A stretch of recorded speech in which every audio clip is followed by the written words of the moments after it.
I feel so close to you right now, it's a force field. I wear my heart up on my sleeve like a big deal. Your love pours down on me, surround me like a waterfall. And there's no stopping us right now. I feel so close to you right now.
There's no stopping us right now. I feel so close to you right now.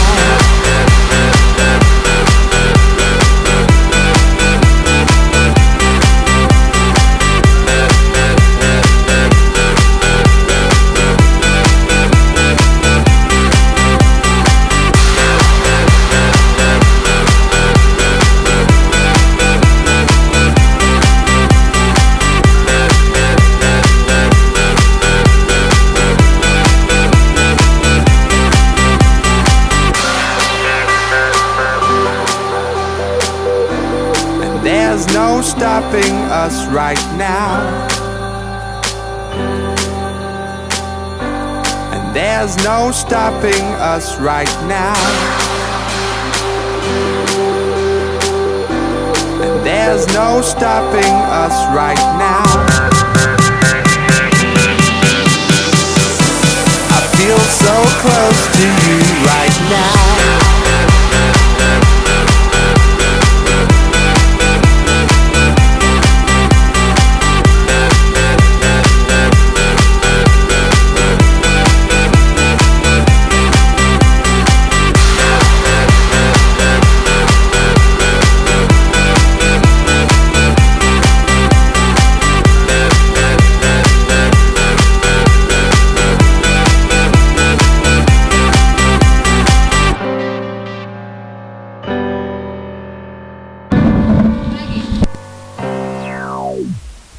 Fun.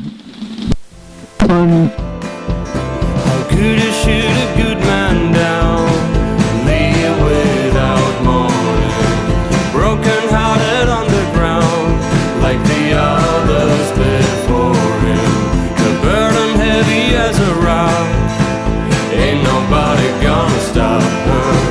Go ahead and walk alone, and regret it some elsewhere.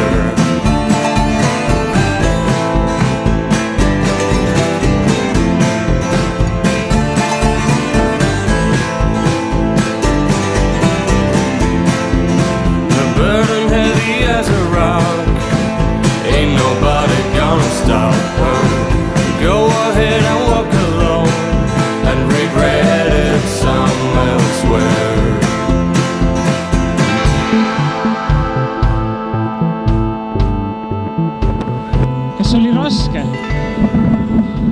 Tegelikult emotsioon aitas päeva läbi viia, seepärast tegelikult oli suhteliselt raske, aga emotsioon aitas lõpuni jõuda. Nii kokkuvõttes mitte väga raske. Kuidas konkurendid olid? Konkurendid olid muidugi väärikad ja tugevad. Äärmiselt hea koha, suutsin ise ennast ületada, sain teise koha. Olen äärmiselt rahul. Esikoha juurde lähme nüüd. Andres. Tere! Tere! mis sa arvad, mis oli sinu võtmetrikk ja edusaladus täna? Ma arvan, et paras puri eelkõige. Siis, front õnnestus täna. Ma pole sellistes tingimustes suutnud neid küll niimoodi edukalt maandada, aga täna oli mingi imepäev. Mind kannustas hoopis surfile kõrvaline faktor, et ma uskusin nagu, et kui ma võidan, siis väike poiss saab terveks. Kui ma ei võida, siis läheb veel aega, kuni ta saab terveks. Nii et kõik käis ainult tema nimel. Meie võistluste supersessioni võitja ja üldine üllataja kõikides elementides oli täna Välek, kelle tegelik nimi on Marek Aarniste. Et kui me päeva alguses mõtlesime, et kes see Aarniste võib olla, siis me kõigepealt üritasime sind laua järgi siduda, siis purje järgi. Aga siis me mingi hetk saime kohe aru, et Simmeri asjadega. Et osad asjaosalised pakkusid välja, et arvestades, kui tõsiselt sa asju võtad, et sa mõtlesid hullult asju läbi ja ennem harjutasid kõvasti, et kas see vastab tõele nende sõprade väide või? Ei, tegelikult ei vasta, aga kuna just siin nädalaga tagasi oli see PVA Klitmölleri etapp ja meil oli formaat täpselt sama peaaegu, 2 hüpet, 2 lainet, siis tänu sellele, et ma seda jälgisin laivis isukalt ja kuulasin palju kommentaare, siis proovisin samamoodi targalt sõita, et oma hüpped ära teha ja lainet otsida ja püsida kohtunike alas ja mitte kõrgust kaotada ja kõik siuksed asjad kokku, et ja eks õnne oli ka ja kamavalik oli alguses ja et läksin natuke suurtemate asjadega, et siin paljud olid hädasjaid, vajusid alla ära, läksin eestpoolt hoopis peale, sõitsin kohe, hoidsin kõrgust ja kõik sujus, et kahjuks luuserite finaalis Papa vastu ei suutnud seda enam hoida ja läksin liiga väikse purjega, et hindasin natukene olusid valeks, aga muidugi paljud arvasid, et kindlasti oli väga suur puri 5-0, aga minu jaoks nagu pigem väiksem, et muidu sõitsin 5-3-ga. Väga hea, tundub, et selleks, et B-liigat võita, on vaja vaadata palju PVA-d. Siin on meie kõige parem naisvõistleja Kadri, keda ma ahistasin seoses Norri sisse viidud muudatusega, et naised ei või võistelda. Ja pool päeva hiljem tuligi suur feministide eestvõitleja Kadri ja kirjutas MSN-i, et ma eksisin. Et täname osalemast, täname võitmast nii mõndagi meest ja kas sa lõpuks said oma lemmikpurjega sõita? Jah. Kui suur puri oli? 4.